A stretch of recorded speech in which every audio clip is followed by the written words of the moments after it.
This program was sponsored by the Jesse and John Dance Fund.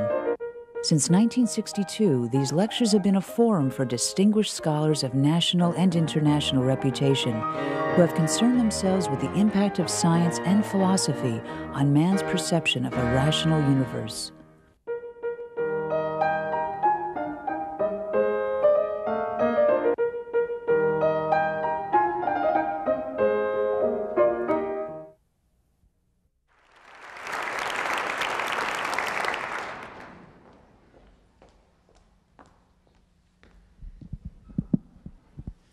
I would like to join Marcia in extending my appreciation to the Dance family and to the lectureship for making this event possible.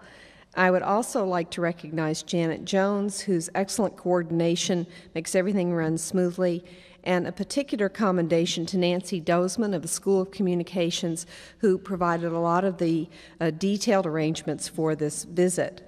I would also like to thank a number of departments who supported this nomination, including English, Technical Communication, the Comparative History of Ideas, also the Graduate School of Public Affairs, and the Business School. I am very happy to introduce Sherry Turkle. She is a professor of the Sociology of Science at MIT. She received her BA degree from Radcliffe, her PhD from Harvard in Sociology and Personality Psychology. Her first book was Psychoanalytic Politics, Jacques Lacan, and Freud's French Revolution, which was published in 1978. This book provided a basis for her subsequent work on computers and human consciousness, which has been informed by critical theory, feminism, and theories of cognition. Her second book, The Second Self, Computers and the Human Spirit, was published in 1984, and it considered how people's experience with computers enters into the development of their personalities and identities, as well as the many ways in which computer culture is gendered and predisposed to male dominance. Her third book, Life on the Screen, Identity in the Age of the Internet, was published in 1995, and explained the senses in which our technologies construct us and our times. That is, the questions of how our experience with computers structures the way we think, talk, and write, and how people treat computers as if they were other people, and whether computer-mediated communication will indeed satisfy our need for connection and social participation. Dr. Turkle has received grants from the National Science Foundation, the MacArthur Foundation, the Guggenheim Foundation, and the Rockefeller Foundation. My experience with her work is that she is an engaging writer, laying out her concerns and her theses through the use of personal narrative, example, and interview responses. She lets her sources speak, gives them a voice. And when she herself ruminates about the questions she raises, she draws the reader into her writing. Her current work extends her earlier work on children's interactions with computers and computerized experience. Originally, video games and educational software took the form of objects to think with and control.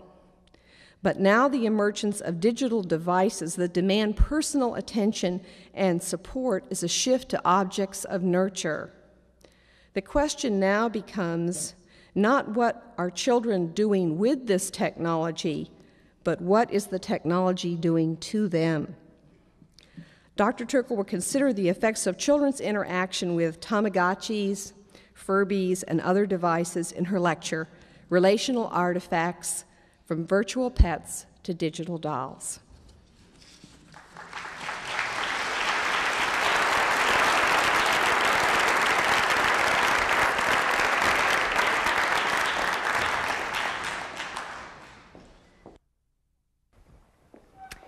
Thank you. I want to thank the dance family and also the university. I've had a great day here today. It's just been a pleasure from the minute I arrived. I've met wonderful faculty, great graduate students. You're lucky to be here, and you have a wonderful community. And I appreciate the chance to just hang with you for a little while. I'm going to be talking about new objects and how objects affect identity. And by the end of the lecture, if I'm successful, when you go to Toys R Us, it'll be a whole different experience. To get you ready to have this different experience in Toys R Us, let me begin with a kind of prologue that I'm going to call the subjective computer. It's an idea that those of you who know my work already know, but it would be sort of hard for me to build my argument without all of you sharing in my sense of what it means to talk about subjective technology. And here it is. It's a distinction between the instrument. Is this working or is this working? Or both? Can I pace? That's the question. It's a distinction that I want to begin with between the instrumental computer and the subjective computer. Both are with us, but it's important to understand that they both are with us. The instrumental computer is all of the things that the computer does for us. The word processing, the spreadsheets, all of those things that instrumentally the technology does to help us get things to happen. At the same time that all of that is going on, there's another computer, another technology that I call the subjective computer. And that is the computer that doesn't do things for us, but does things to us as people.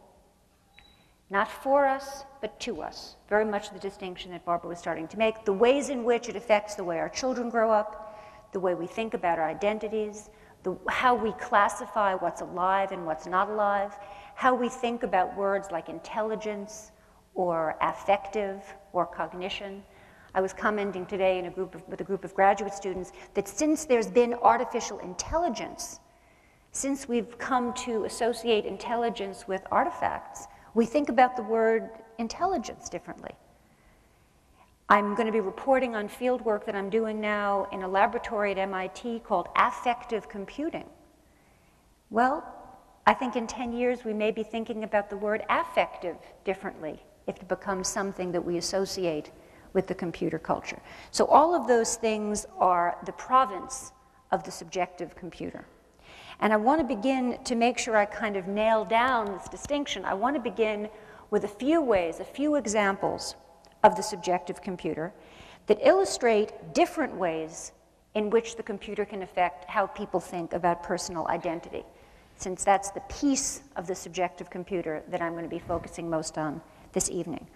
Ultimately, these changes in how people think about identity changes the way they think about self, relationships, what it is to be alive, what is it to show emotion, and indeed, as I just said, the very concept, the very meaning of how we think about the idea of emotion. Okay, so examples of the subjective computer for thinking about personal identity. Very early in my work on computers and people, when I was interviewing children for the book that became my first book on computers and society called The Second Self, I was casting around for a title for this book, and I interviewed a 13-year-old girl named Deborah who said, when you work with a computer, you put a little piece of your mind into the computer's mind, and you come to see yourself differently. In other words, she was describing a process of externalization of mind into this machine, which is kind of a curious kind of machine. It's sort of a mind that's not quite a mind. It has a psychology, but it's not a person. And she was describing this process of externalization, of projection, and then ability to reflect on self. So from the very beginning, even before the word go, or before you talk about the internet and role-playing or anything complicated we do with this technology, there is something about the nature of this new mind machine that makes it, I argue, an evocative object. That is, an object that opens itself up to this kind of projection and self-reflection. And I think it's because it's a mind that's not quite a mind, it's animate yet not alive, it's this evocative object that people tend to analogize to their mind. This is very important. Not just philosophers, but people just kind of in everyday speech. And in the process, the object carries new ways of thinking about mind. Now, when I say this happens in everyday speech, I mean that quite literally. I mean, you can be in a conversation with someone who says to you, don't interrupt me, don't interrupt me, I need to clear my buffer. And on the one hand, it's just kind of everyday speech, it doesn't mean much, the moment passes. But on the other hand, you really are talking to somebody who's describing a model of mind as a kind of mental terrain that needs to be cleared and crossed before you have access to interactive processing capacity. So even in our talk about debugging and clearing our buffers and all of this, we're already making the point that that computers bring a philosophy of mind into everyday life. And this was most dramatically illustrated for me when I first came to MIT. This is really in the late 70s. And I was teaching a class, and this will date I mean, I'm telling you it was the late 70s, but it will date the kind of MIT culture. I was teaching a class on psychoanalysis, which today would not be the normal thing to teach at MIT. I was teaching Freud, and I was beginning this particular lecture on Freud with a description of Freud's theory of slips. And we had just read some of Freud's theory of slips, and I was trying to lecture to the class about what Freud's theory of slips was. And I used the example that's Freud's first example in his essay on slips, which is that the chairman of a parliamentary session opens the session by declaring the meeting closed. Much as if I was sort of introduced by basically saying, okay, it's over. Right?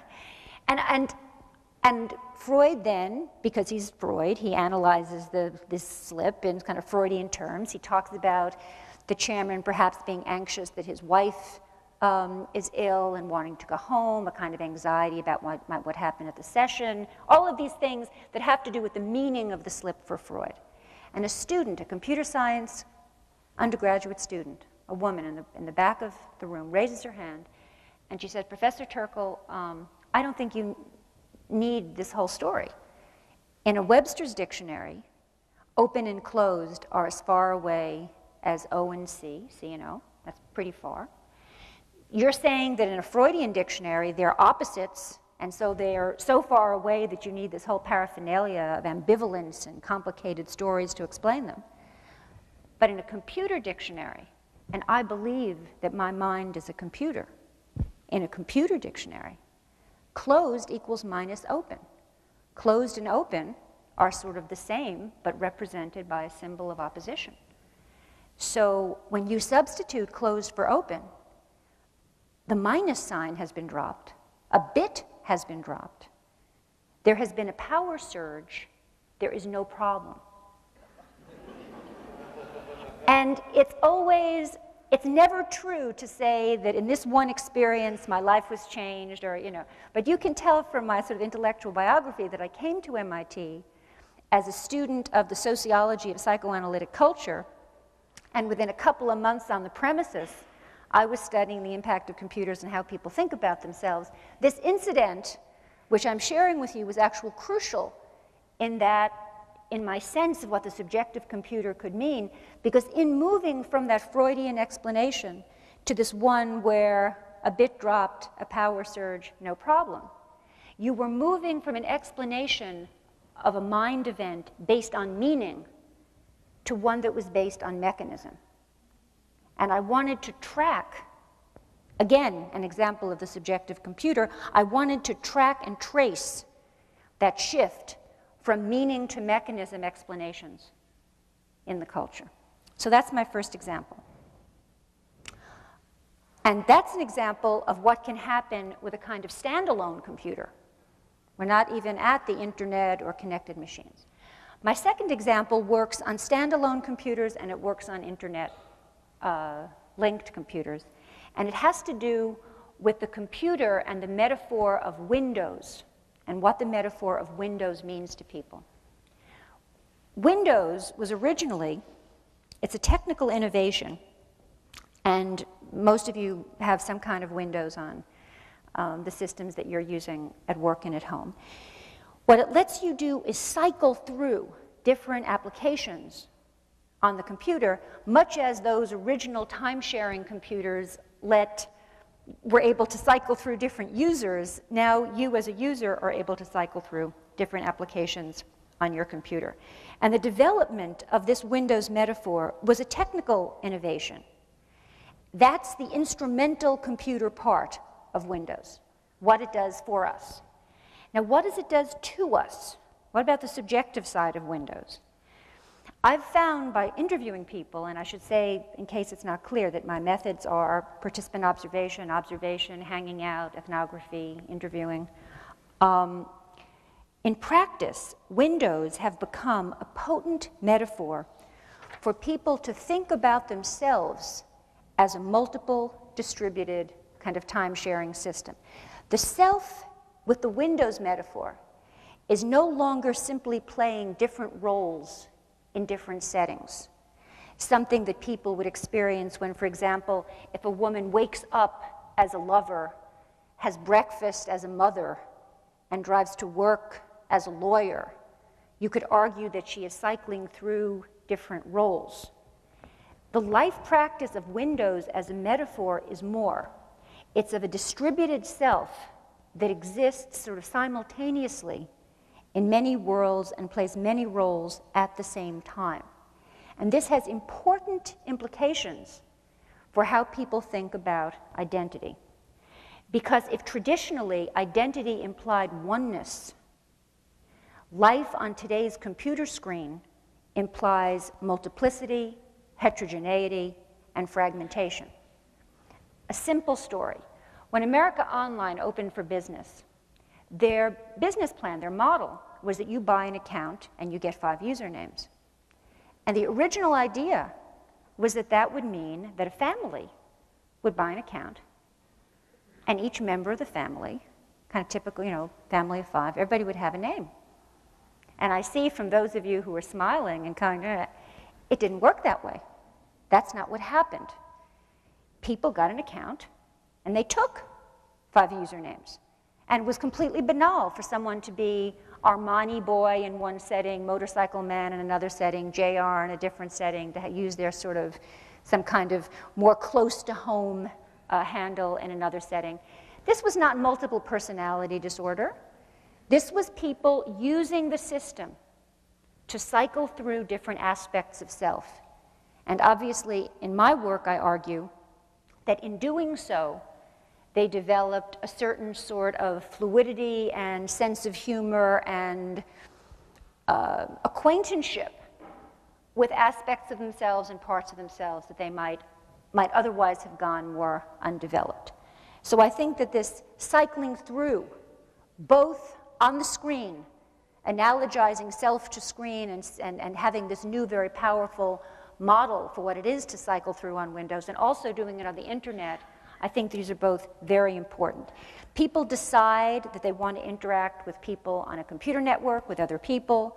They get an account on a commercial service. They think that this will provide them with new access to people and information, and of course it does, but it does more. When they log on, they may find themselves playing multiple roles. They may find themselves presenting themselves as being of the opposite sex. They are swept up in experiences that enable them to explore previously unexamined aspects of their sexuality, or that challenge their ideas about a kind of a unitary self. All of these things go on. All of these subjective computer things go on in a way behind our back as we're using the computer for our instrumental purposes. Now today, I'm going to turn to a new set of identity effects of the computer presence that are associated with several new directions in the development of computer technology. This has been kind of the focus of my work. What I'm sharing with you today has been the focus of my work, essentially since the second self, which does go back to earlier work I did on children and the computational objects that we give to kids. New kinds of computational toys and digital pets affect how children sort through the question of what is alive and what is not, about what's being a person, about what's special about being a person, and for grown-ups, recent work in building robots with emotional systems and screen agents using principles of what is called affective computing offer similar challenges in the world of adults. I don't know if you've seen recent announcements of Mitsubishi's pet robot cat to give to older people. It will both developing a caring relationship with them, it'll remind them when to take their medicine, it'll take their blood pressure, it will be a kind of companion for people who have a hard time with robotic companions. It's these sorts of objects, toys for children, toys for adults, that I want to turn our attention to. An example of affective computing is a computer where when you sit down in the morning, it's in contact both through the sensors that you're wearing in your clothing and probably through a chip implant. It says things to you like, Sherry, you're trying to finish up your dance lecture, but actually, given the state of your blood chemistry right now and your galvanic skin response, better just do some simple email. Don't do anything challenging. I mean, a computer that really tries to relate to you in a caring way, in a kind of creating a kind of relationship with you that tries to tap into your mood and respond to your mood with its mood as well. And similarly, although I'm not going to be talking about it today, this notion of the computer needing you to be wearing it on your body, in a chip, in your glasses, is changing, very dramatically changing. Just to give you the sense of the scope of this work, our sense of who we are and where our bodies end, and how much of technology becomes coextensive with our bodily selves. All of these things, the subjective computer, the computer that doesn't do things for us, but to us. So to dramatize these new objects, I thought I would show you a video clip that comes from the MIT, actually comes from a company that's a spin-off of work done at the MIT Artificial Intelligence Laboratory, of a new doll that you will probably see as a candidate for under your Christmas tree this year. Have the video? Or maybe And one of a child's favorite but most simple toys, a ball. This prototype ball understands the environment around it and how it is being played with. A gentle roll produces a gleeful sound, accompanied by a big smile.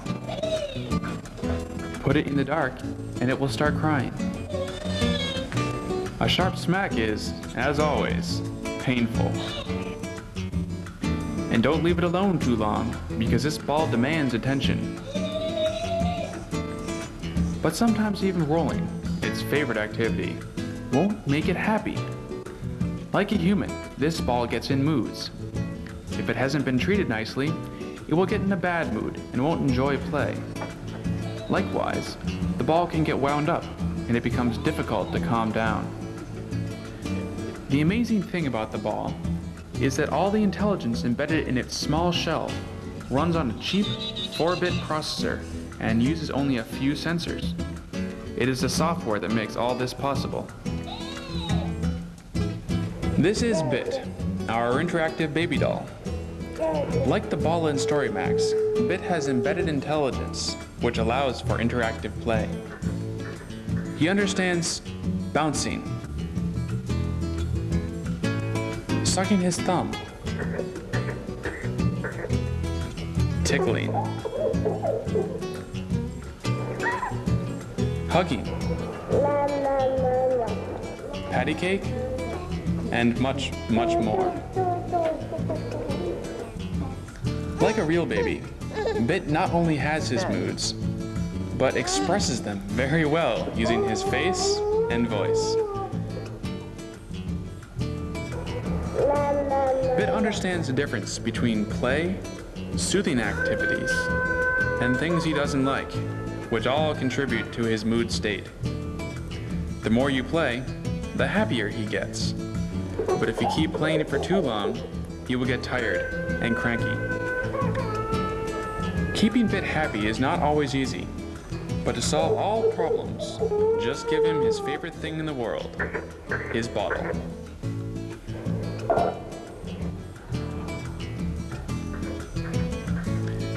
With IS Robotics engineering support, artificial creatures will continue to develop toys that bring cutting-edge robotic technology out of the lab and into the real world.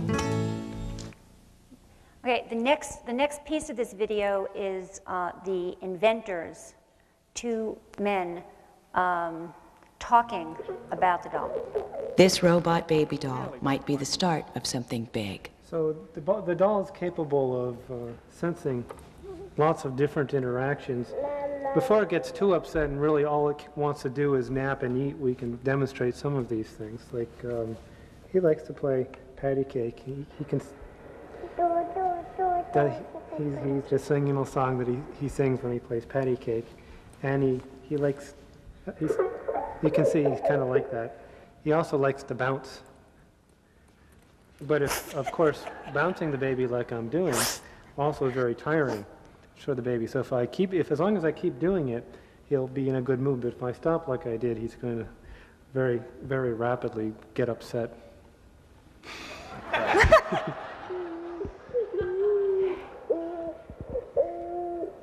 So we should give him his bottle, Rod. Why don't you? To the left is Rodney Brooks, a colleague at MIT. Yes, he's not being real happy right now. Oh, that's better. That's much better.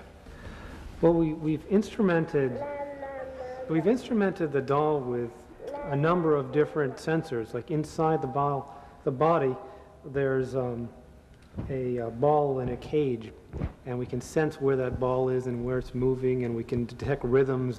So we use that to determine rocking and orientation. And if Rod was to hold it upside down, it really doesn't like that, and it's going to start. It'll fairly quickly start to cry.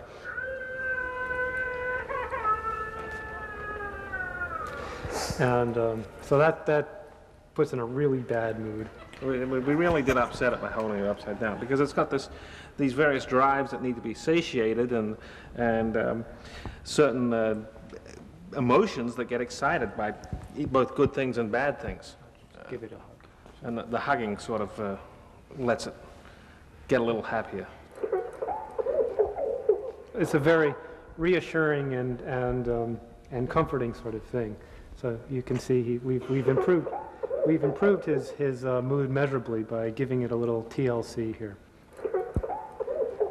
In robotics, a lot of us feel like we've been cheated by Hollywood, in that Hollywood has shown robots doing things that we don't have any possible capability of doing with our robots right now. So people are disappointed when they see our real robots. On the other hand, I'm more optimistic now than I was 5 years ago that we're going to eventually catch up with Hollywood, and maybe before too long, maybe even in my lifetime, be doing a few things that Hollywood hasn't thought of just yet. Okay. Well, obviously, I wanted you to see both the object and the sort of discourse around the object. It has emotions, it does all this stuff. And in my current research, I'm working in 3 fieldwork sites. One with Rodney Brooks's group, that was Rodney Brooks talking at the end, the MIT Artificial Intelligence Laboratory, the MIT Media Lab, where I'm working with Roz Picard's research group on affective computing. I talked a little bit about those computers that will recognize and respond to our affective states. And then I'm working with children, usually from 6 to 10, who I'm giving Tamagotchis, the little virtual pets. I'm giving them Furbies. I'm giving them anything that comes along that allows me to look at these new kinds of objects where children are essentially asked to have an affective, relational response to these objects. And I think that in my field work with children and computational objects, I have a window into how even pretty simple computational objects like the virtual pets and the digital dolls are being taken up in processes of human development. First of all, I would say that for over 2 decades in my studies of people's relationships with computational objects, focusing on this subjective computer story, I have been able to use, I think to good effect, the metaphor of computer as Rorschach. In other words, what I've argued for decades is that Deborah quote, that when you work with a computer, you put a little piece of your mind into the computer's mind, you come to see yourself differently, and you come to learn by studying what people project onto the computer something about the person themselves. This is what I've called the Rorschach effect. That people make the computer their own in their own ways, and in studying what people do with computers, we learn about ourselves. Well, I think that with these objects, that model of how to study computers and people really breaks down. Because these objects are no longer projective screens. These objects are not Rorschachs. These objects are not affectively neutral. People are learning to relate to these objects through conversation and gesture. People are learning that to relate successfully to a computer, you have to assess its emotional state. This is true of the Tamagotchis, it's true of the Furbies, it's true to the higher power with this doll. When you play with this doll and you bounce it and it's in a good mood, it gets happier. If its state is unhappy and you bounce it, it gets unhappier. In other words, you need to play with this computer depending on its emotional needs, not just what you want to project at a given moment. People are learning that when you confront a computational object, you do not ask how it works in terms of any underlying process, certainly not any mechanical process, but that you take the machine at interface value. I like this phrase, taking the machine at interface value, much as you would take another person. And perhaps most important, a first generation of children is learning to think about objects as entities that they need to care for and nurture in order to be gratified. All of these new paradigms for relationships with machines have nothing to do with computer as Rorschach. And they raise many new questions about how people think about human identity and what is special about being a person. So let me step back and sort of deconstruct this taking things at interface value and talk for a minute about artificial intelligence and its history. Artificial intelligence has classically been concerned with a question that philosophically I suppose you could call an essentialist question about whether a machine could really know, whether a machine could really understand. I like to call this the really, really question. And in my professional lifetime, beginning working in the field in the late 70s, early 80s, when I began, this question, the really, really question, was the question that people were debating. Yes, it can. No, it can't. I mean, some of you who've been through the great AI wars know that this was kind of the terms of the conversation. As the field has developed, and particularly most recently, and certainly in the AI work you've just seen in this little video, it has become clear that giving computers even tiny amounts of intelligence, not the really, really tiny amounts of intelligence, raised a whole other set of issues because people attribute qualities of life and mind to machines with which they are able to interact, irrespective of whether these machines really, really know or understand anything. So the focus here is changing from the really, really, which kind of puts the focus on the machine and what it knows, to our vulnerabilities and our attributions. Let me talk about what I call the ELIZA effect, to dramatize this problem of attribution. When I first came to MIT in the late 70s, there was a faculty member there named Joseph Weizenbaum who had just developed, it was called the ELIZA program or the doctor program. It was essentially a faux, it was an artificial Rogerian psychotherapist. And Rogerian psychotherapists are great to put into computers because they're the kind of psychotherapy where you say, I have problems with my mother, and the therapist says back to you, I hear you saying that you have a problem with your mother. And then you say, and my siblings too are very tense for me. I hear you saying that it's not just your mother, but your siblings. Tell me more. It was based on a sort of theory of unconditional positive regard as being a motor of psychotherapeutic cure. That what the therapist needed to do was give you the sense that you were sort of heard and unconditionally appreciated. So you can see how you can write a computer program that takes your sentence and sort of inverts it and says, I hear you saying that, tell me more, and you can have a machine, and I'm sure many of you have played with this program or sort of variants of this program. Essentially, it's a parlor game. It's not a very fancy piece of AI. When I first got to MIT and this program was still very much around, Weizenbaum was shocked and upset because his graduate students who knew that the program was a parlor game, who knew all about how it did this little inversion and then said, tell me more. They wanted to be alone with it, to talk to it. It wasn't just, first it was just his secretary, and he sort of understood, well, you know, the staff doesn't really know what it really, but it really, really knows. But in fact, it didn't matter if you really, really knew. People wanted to be alone with it. So I call this effect the Eliza effect. And in recent years, we've learned a lot more about the dynamics of this kind of anthropomorphization.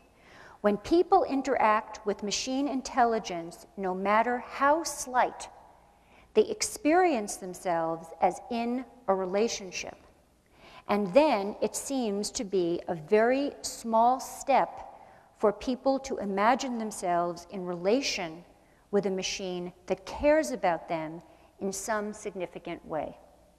So it's this effect, this first effect that I call the Eliza effect, that this affective computing group that I work with is able to leverage as they move towards designing machines that are sensitive to human emotions and which display emotional sensitivities of their own. We are vulnerable to believing that the machines really care. In my own research, where I've tracked people's attitudes towards computer psychotherapy, not online therapists, but really sitting in front of a machine and having a kind of smarter Eliza program interact with you, people's attitudes towards these machines have changed dramatically. 20 years ago, 15 years ago, people said things like, why would I want to discuss sibling rivalry with a machine that doesn't have a mother, that was never born, that's never been in a family? Now people say, give me the disk, let me see if it works.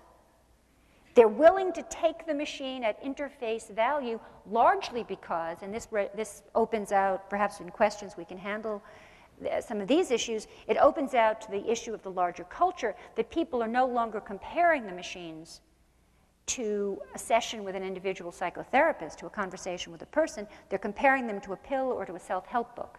That becomes clear in later interviews. So that next to a self-help book, how could it possibly be bad? Or next to a pill, it might, you know, it's a machine, let me try it. Again, even when they know the machine does not really understand, they are quite happy to simply enter into dialogue with it. Which brings me to a second effect that very much underlies this kind of work and to where the culture is going, which is I call the Blade Runner effect. Again, Blade Runner, based on the Philip Dick story, Do Androids Dream of Electric Sheep, is about a professional Turing test person whose job it is to try to figure out who are the androids and who are the people. And he does this by, I mean, this is in a world where the androids sort of look like the people and behave like the people, so this is kind of a tough job. And he does this through these very complicated tests and so forth. In other words, he is the most concerned with this essentialist AI really, really question that I alluded to. And then two things happen in the course of the movie, or in the, you know, he falls in love with one. Okay, that's one thing that happens. And then I think even more important, or equally important, his life is saved by another. Now, once an android has saved your life, are you concerned in terms of your emotional feeling for this object with the really, really question? Not really. So I'm arguing that nurturing it or being nurtured by it, waiting for its affection or getting affection from it, change the equation, given how we are wired to respond to nurturance and care. Once you care for a machine, once it saves your life, you're not into this issue of really, really a machine. And even now, even before we have these powerfully anthropomorphic machines, where certainly this doll is one of them, and the Furbies and the Tamagotchis are lessly so, but still, even when you just had machines that were doing kind of simple computer-like things, there is very significant, very interesting work that shows that people anthropomorphize them even when they're not kind of deeply relating to them us emotionally. There's this very interesting study where if you have two computers, computer A and computer B, and you do a simple task on computer A, and then the next thing is to rate the task, that people will rate the task differently if they're asked to rate the task on that same computer A than if you move them to computer B and ask them to rate the task there. They give the computer higher grades if they're rating it at the same computer that gave them the task, and lower grades if you allow them a new computer to talk to. In other words, they don't want to insult the computer to its face. This is not, not the doll, not the relational artifact, just simply, again, making the point that we, there's something very intense is being plugged into. Now, what concerns do I have given the Blade Runner effect, the ELIZA effect, the computer that you take at interface value, the computer you don't want to insult to its face, this kind of powerful anthropomorphization? Let me start with a concern about the doll. You need to know the doll's state of mind. And children learn about the doll's states of mind. But the doll has a finite set of states of mind. And we are used to growing up and relating to people who have many, many different states of mind. Essentially, you could argue, some would argue, a kind of infinite number of states of mind, and hybrid mixes of those states of mind, plus different body motions that are in conflict with those states of mind, and that what creates the fluid ability of a child in development able to relate successfully and have a kind of complex emotional life is the ability to work in that messy, fluidic mess of the kind of states of mind that people have, as opposed to the doll, where you kind of know its state and react appropriately and kind of get trained in how to make it do its things given what it is. So I have some concerns about that doll, not in its present state so much, where I think pretty soon the child, gets to know its number of states, but as the doll becomes closer and closer, but yet not to the sorts of ways in which people present themselves. So what about technologies that will gratify people? What about the doll taken out to Christmas 2010, like a baby stimulator? An object that has many more states of mind than this doll, and that will give the child nurturance, ask the child for nurturance, in other words, enter into this complex dance that seems to get us to forget about the really, really, and to just get into relationship, to the point where the child is equally happy to be with the baby stimulator as with a person.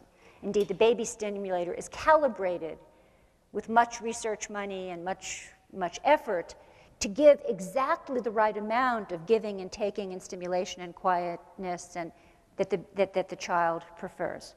What about this new kind of intimate contact with an object? And what about the Mitsubishi cat? How do we really feel about the kinds of relational encounters that our parents and grandparents will have with these objects? The kind of love, the kind of connection. How do we really feel about it, and what does that say about us, and what does that say about the object? To answer these kinds of questions, let me talk about children and computers and these toys in the larger context of the story of the culture of simulation. And again, I want to begin to answer some of these questions, or at least suggest some first ways to think about these questions, by stepping back and looking at kids, not just with the one toy, but as they exist in this larger culture of simulation. So the story I want to tell to introduce the notion of what it is to live in a culture of simulation is one that involves my daughter, Rebecca. She's 8, but the story happened when she was 7. I've been talking about her all day.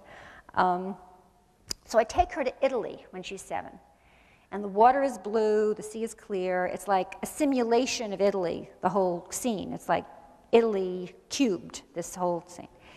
And we're on a boat, and she looks in the water and sees a jellyfish, and she says, "Look, Mommy, a jellyfish, it's so realistic."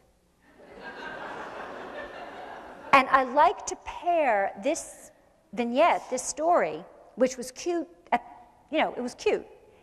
And I told it to a friend of mine who works for the Walt Disney Company, and he says to me, when Disney opened Animal Kingdom in Florida, they put in real animals. I mean, the ones that bleed. I don't know, real in the sense of they're physical animals. Unlike across the street in Disney World, they have robotronic animals.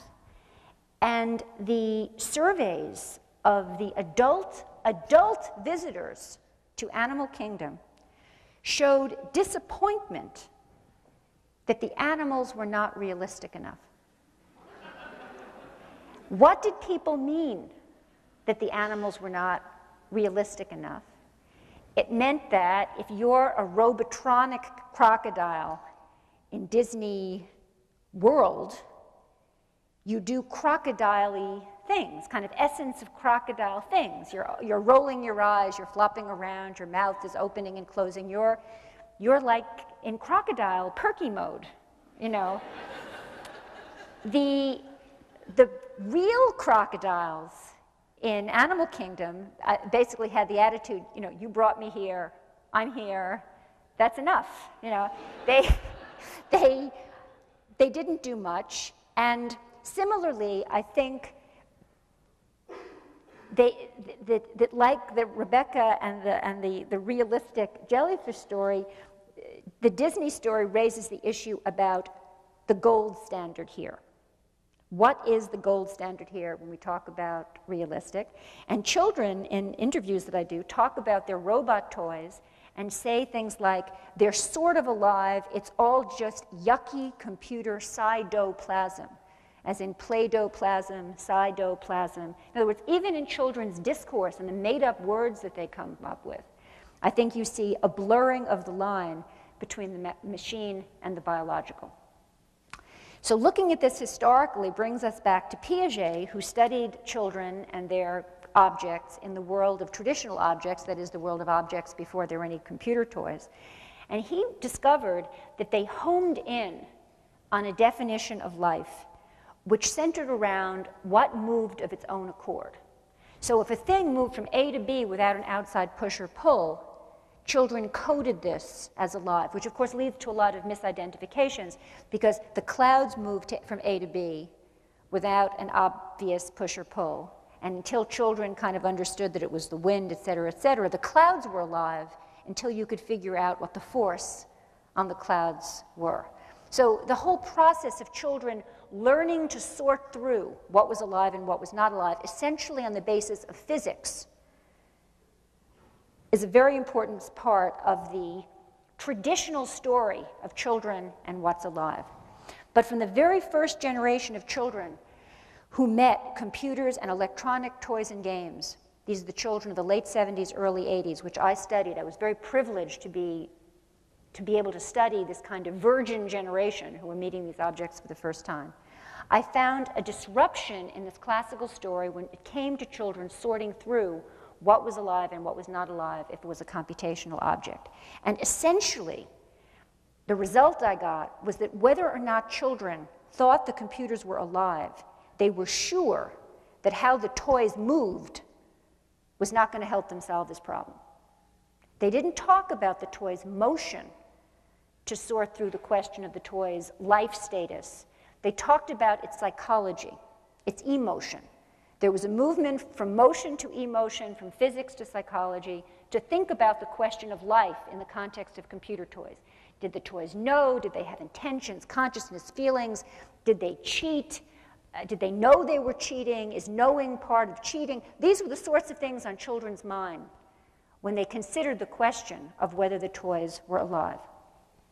To put it too simply, motion gave way to emotion and physics to psychology as the child's criteria for aliveness. So although the presence of computational objects disrupted the classical Piagetian story for talking about aliveness, the story that children were telling about computational objects and the question of aliveness had its own coherency. Most recently, faced with ever more complex computational objects, children This story has broken down the new world order that children created for talking about computational toys on the basis of not their physics but their psychology has radically broken down. Children today are in the position of kind of tinkerers. They make do with whatever materials are at hand, with whatever theory fits the prevailing circumstance. My current collection of comments about life by children who played with the computational objects of the 1990s. These are the small mobile robots, the games of the Sim series of games, SimCity, SimLife, all that kind of stuff, and other A-Life type simulations. This is before I get to the Furbies. Okay, this is the intermediate generation. I'm arguing a three-generation thing.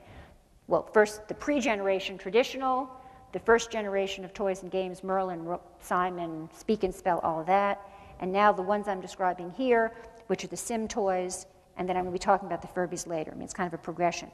So listen to their stories about what's alive and what's not alive and see how the simple psychological thing breaks down. The robots are in control. These are all quotes from children. The robots are in control but not alive, would be alive if they had bodies, are alive because they have bodies, would be alive if they had feelings, are alive the way insects are alive but not the way people are alive, not alive because they're just in the computer, could be alive if they got out of the computer, are alive until you turn the computer off, not alive because nothing in the computer is real, are not alive but almost alive. This will become very important, this sort of alive and almost alive category. Would be alive if they cried, would be alive if they spoke, would be alive if they traveled. The notion of travel on the internet as a way to have life becomes very important with the handheld toys where creatures move from the handheld game to a PC. The notion of objects traveling brings back that old Piagetian notion of are alive if they move. So the notion of the traveling of objects on the net or from handheld devices to the net is very important, to the computer, very important. Alive but not real, not alive because they don't have bodies, are alive because they can have babies. The creatures in the sim games can have babies. Would be alive if they could get out of the game and onto America Online. Very important, the notion of travel coming up again as travel, as travel the way computer stuff travels. Again, different children hold different theories, and individual children are able to hold different theories at the same time. Today, children are confronting another generation of computational objects. Virtual pets, the Tamagotchis, digital dolls, such as the Furbies, and this in the future for the next few years. And what these objects have that earlier computational objects did not have is that they ask the child for nurturance. They ask the child to assess the object's state of mind in order to develop a successful relationship with the object. For example, in order to grow and be healthy, Tamagotchis need to be fed, cleaned, amused. The Furbies, the newer toys, simulate learning and loving. They're cuddly, they speak, they play games with the child. The Furby adds the dimensions of human-like conversation and tender companionship to the mix of what children can anticipate from computational objects. When children play with Furbies, they want to know their state, not to get something right, but to make the Furbies happy. Children want to understand Furby language, not to win in a game over the Furbies, as they did with the Merlin, the Simon, the Speak and Spell, but to have a feeling of mutual recognition. They do not ask ever how the Furbies work. They take this effectively charged toy at interface value. The culture is being presented with computational objects which elicit emotional response and which evoke a sense of relationship. And as the culture apprehends these objects, there is very little concern, in the case of children, almost no concern, with whether these objects really know or feel. Remember the essentialist AI really question? And an increasing sense of connection with them. In sum, we are creating objects that push on our evolutionary buttons to respond to interactivity by experiencing ourselves as being with a kindred other. In all of my previous research on children and computer toys, children described the lifelike status of the machines in terms of their cognitive capacities. The toys could know things, solve puzzles, even cheating is a cognitive capacity for cheating. In my research on the children and Furbies, children describe these new toys as sort of alive because of the quality of their emotional attachment to the Furbies, and because, even more important, of their fantasies about how the Furby might be emotionally attached to them. So, for example, when I ask the question, do you think the Furby is alive? Children answer not in terms of what the Furby can do, but how they feel about the Furby and how the Furby might feel about them.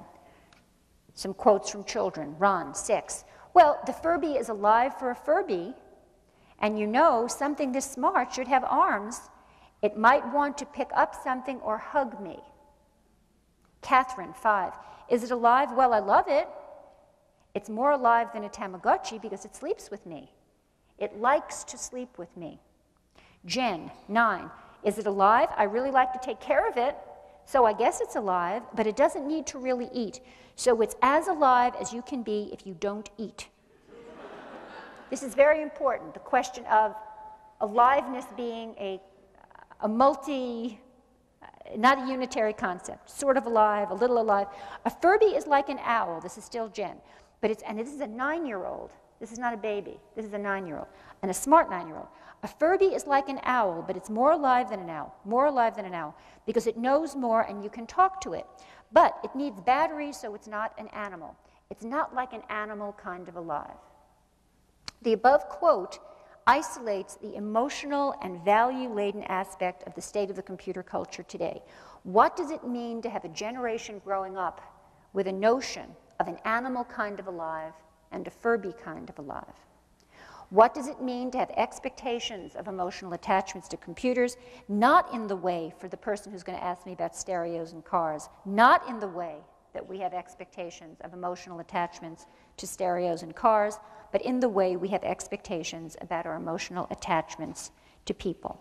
So there are at least two questions that need to be posed. First, how do we conceptualize the nature of our attachments to interactive robots, affective computers, digital pets, robotic cats, all objects that ask us to take them at interface value? And second, how does interacting with these objects affect people's ways of thinking about themselves, sense of human identity, of what makes people special? Children have traditionally defined what makes people special in terms of the nearest neighbors concept. The nearest neighbors were the pets, dogs, and cats.